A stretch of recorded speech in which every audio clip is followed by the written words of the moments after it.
Hey, what's up guys? In today's video, we're going to have a look at Death Stranding on M1 iPads and the M2 iPad Pro. I also have a separate video about the iPhone 15 Pro version. If you're interested, it's on my channel. Just want to say a big thank you to 505 Games for sending me early access to the game. And that's basically it. Enjoy the video. Before we get into this, it's worth having a look at the supported devices for Death Stranding. Now let's go over the iPad tech of Death Stranding. As we all know, I hope, the game runs with Metal 3. In fact, it's one of the first DirectX 12 games ported to iPhone and iPad with Metal 3, similar to RE4. I don't know if it's really worth mentioning, but the game used Xcode 15. Death Stranding also supports Metal effects on iPad and iPhone. It uses temporal anti-aliasing upscaling on iPad and iPhone, and probably uses performance mode. It doesn't look amazing, if I'm honest with you. The biggest issues for me was massive flickering on power lines and other objects in some scenes. Or major ghosting with characters' hair, especially in cutscenes. I noticed this big time in the very first cutscene of the game. Now let's go over the resolution, graphics and frame rate of Death Stranding on iPad. In terms of resolution, I have 3 M series iPads and the game runs at these resolutions, and the frame rate on all of them is capped at 30. Unlike the Mac version, there are no graphics settings on iPad or iPhone 15 Pro. I believe it has these locked default settings on all iPads. I compared the M1 iPad Pro and M2 iPad Pro ports to my M1 13-inch MacBook Pro by tuning the visuals until they looked identical. It's pretty clear it's running at low graphics quality here on all iPads. For another graphics comparison, this is what highest settings at 4K on my 16-inch MacBook Pro with M2 Max looks like against my M2 iPad Pro.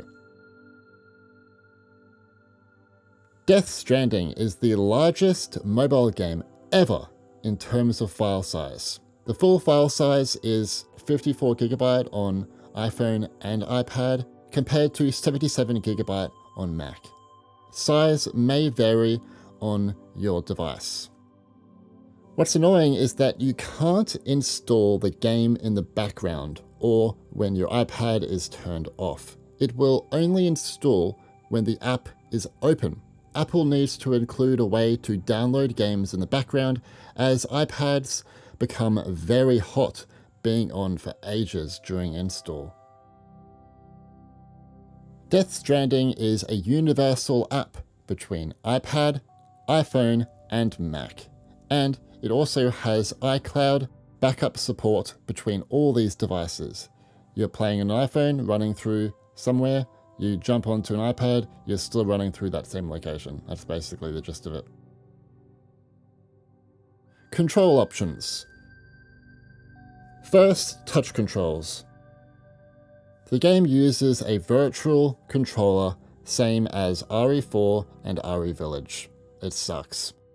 You can change the default size, button icons, you can adjust button layout and size, you can change button transparency, and so on.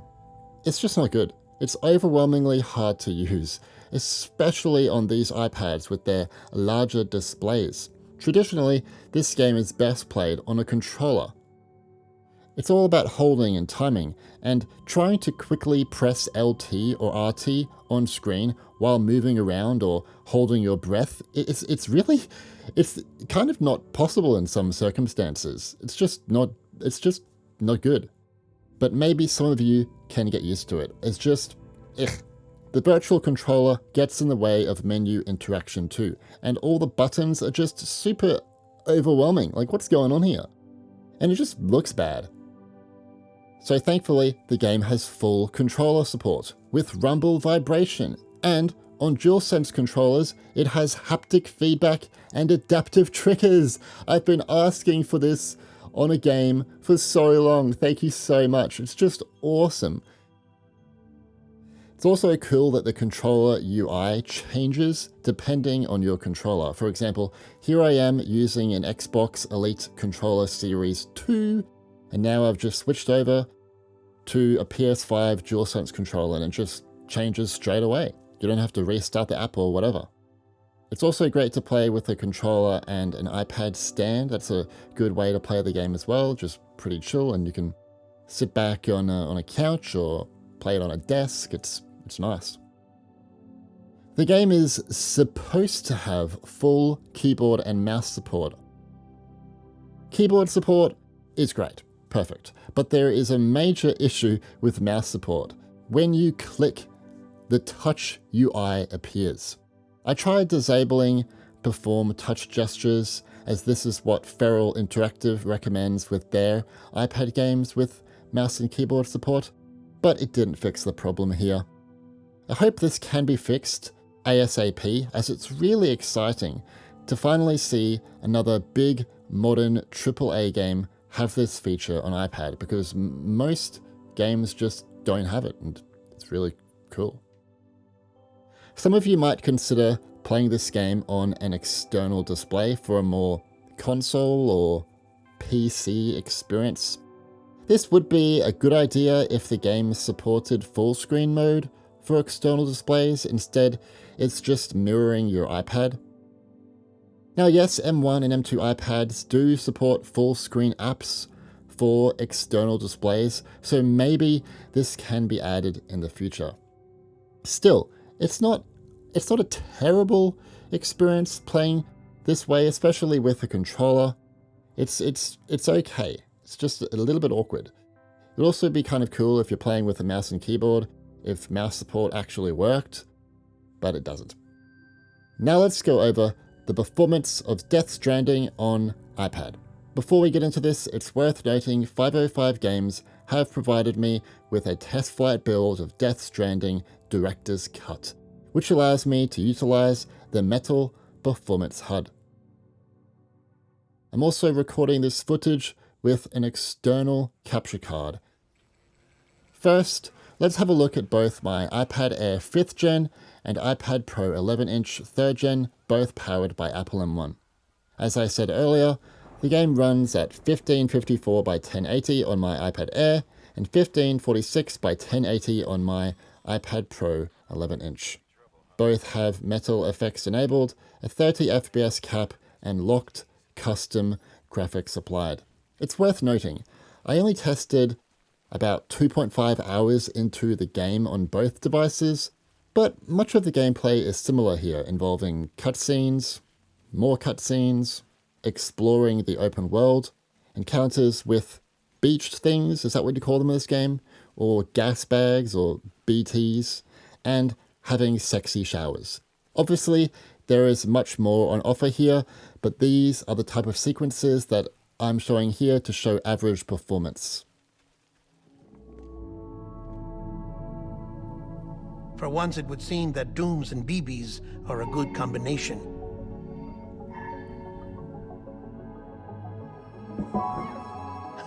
Or perhaps the two of you have something of an affinity for one another. So how do cutscenes go on these iPads? Because Death Stranding, as we know, features incredibly detailed and graphically impressive cutscenes throughout the whole game. For the most part, these iPads are able to achieve their 30 FPS target. However, there are a few cutscenes that had issues on both my machines during my playtime. When on the truck with Igor Frank, my iPad Air went down to 26 FPS, while my iPad Pro strangely went down to 20 FPS.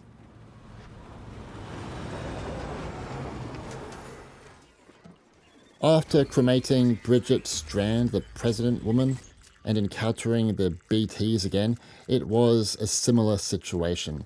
Just take a look at how much CPU and GPU and memory is being used here.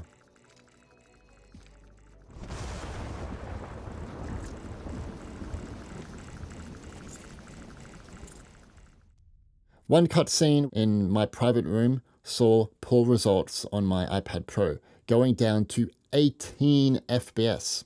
You can see in the HUD too that more resources are being used by the CPU, GPU, and memory on my iPad Pro compared to my iPad Air, so it's weird.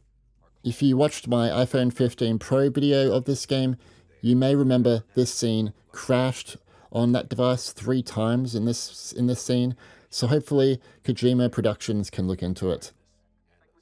These are the only scenes where I had the biggest issues, mind you. Otherwise, some cutscenes have smaller dips or are just a locked 30. I'm sorry, but this BP has been pushed beyond its limits. Disposal is the only option. Next, exploring the open world.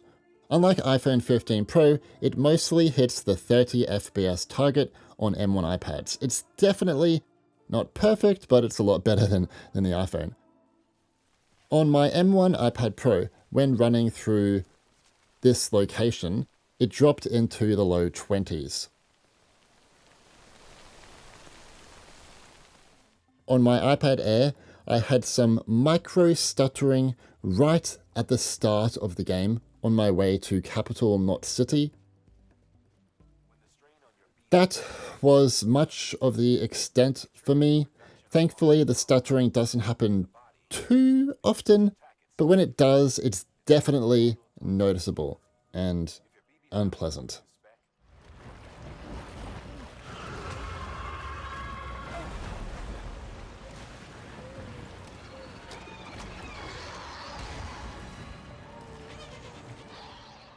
I only had a few encounters with beach things or gas bags or BTs in my playtime. I purposely let them catch me so I could see the performance, I promise. Anyway, in this situation it was locked at 30 FPS for me on both devices. Great. During sexy shower time, thankfully the FPS is for the most part a locked 30. Well, it was on my iPad Air. The stable FPS on my iPad Air allowed me to better focus on Norman Reedus' rocking hot body. Both my iPads didn't go above 40 degrees with this title. It's a little warm to touch if you touch the iPad, but it's not hot. Really impressive in my eyes.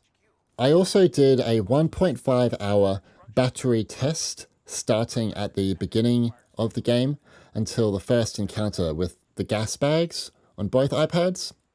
So both went from 100% battery to 42% battery in this time frame. Sadly, even on iPad, the game will chew through your battery. I also wanted to quickly see how my 11-inch iPad Pro with M1 stacks up against my 13-inch MacBook Pro with M1. So when applying roughly the same settings on my Mac, which is 1080p, lowest graphics quality, you'll notice in this scene, it's about 40 to 50 FPS on my MacBook Pro. My M1 MacBook Pro can also play above these settings. This is 1080p. VSync is enabled, a 30 FPS cap. Graphics quality is on very high, but I put model detail to default. And as you can see, it's 30 FPS, but I just tested this scene, I didn't test anything else. Up next is my 12.9-inch iPad Pro, powered by Apple M2. As I said earlier, the game runs at 1440 by 1080, with metal effects enabled, a 30 FPS cap, and locked custom graphics applied. Honestly, there really isn't that much to say about this device because during my 2 hours and 34 minutes of testing the game, it never, not once, went below 30 FPS. I think that is pretty freaking incredible for a mobile device that doesn't have a fan. but maybe I'm just too excited. This is the type of performance I would have liked to see on the M1 iPads, but it's good to see that you can get this here if you have an M2 iPad. So what I'm going to do here is just compare the different scenes from my M1 iPad Pro to my M2 iPad Pro. So first, all the challenging cutscenes on my M1 iPad Pro are completely perfect here. As we can see from the HUD, quite a bit less of the CPU and GPU and memory are being used in these challenging scenes as well.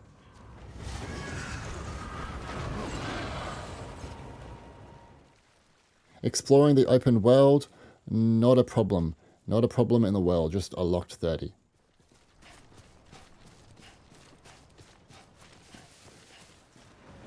Boss encounters or BT encounters were no sweat for this iPad Pro, but at the same time they weren't really for my M1 iPad Pros, but I was only showing kind of early on in the game. But what about sexy shower time with Norman Reedus? Not to worry, no issue here, stable 30 FPS. You can really appreciate Norman's full glory, his body on this device. In my playtime, I could not get this M2 iPad Pro to reach above 40 degrees as well. Again, a little warm to touch, yeah, but it's not hot. Nice. I also did a separate 1 hour and 18-minute battery test, starting at the beginning of the game until the first encounter with the gas bags. So the iPad went from 100% down to 52% in this time frame. Definitely not as bad as my M1 iPads, but still the game just chews through the battery here.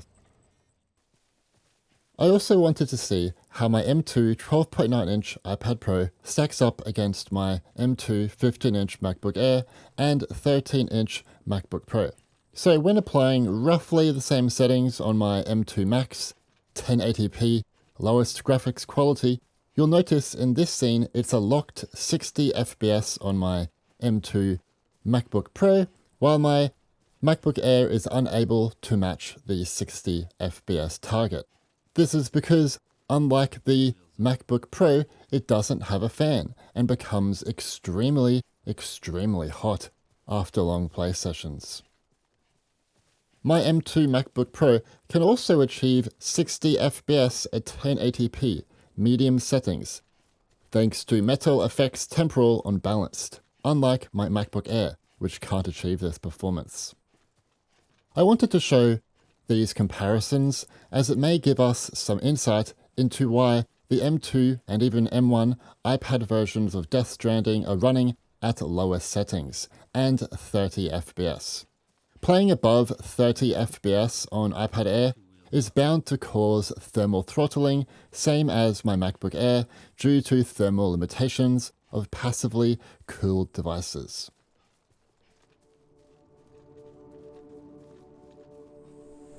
So, what do you guys think about Death Stranding on iPad? Are you impressed or disappointed? For me, it's definitely so much better than the iPhone 15 Pro version, if you checked out that. It can, for the most part, hit the 30 FPS target. I mean, the M2 iPad Pro is basically a locked 30. And that, for me, is really impressive for a mobile device that doesn't have a fan. But at the same time, it is running at quite low graphical settings. And I hope that in a future update, the developer can maybe add a high graphics mode or high performance mode on these machines. New iPads are way more capable of playing modern AAA games than people really give them credit for. And it's really exciting that now we're starting to slowly see some more big games coming to this platform with Death Stranding, Resident Evil 4, Resident Evil Village, Assassin's Creed Mirage next year, and some of Feral's games and so forth. I just really hope that with these big releases, more developers can see the potential here and bring their games to this platform. because they've got all the tools available to them now. It's just up to whether or not if they see enough sales from gamers on these platforms. I just want to say once again thank you to 505 Games for sending me early access to the Apple version of Death Stranding. Really cool that you did that for me. I'm so thankful, and I don't have the words available to say how happy I was when I received that email from you guys. Also, be sure to check out the iPhone 15 Pro version of this video. And that's basically it. Have a good one. See you later.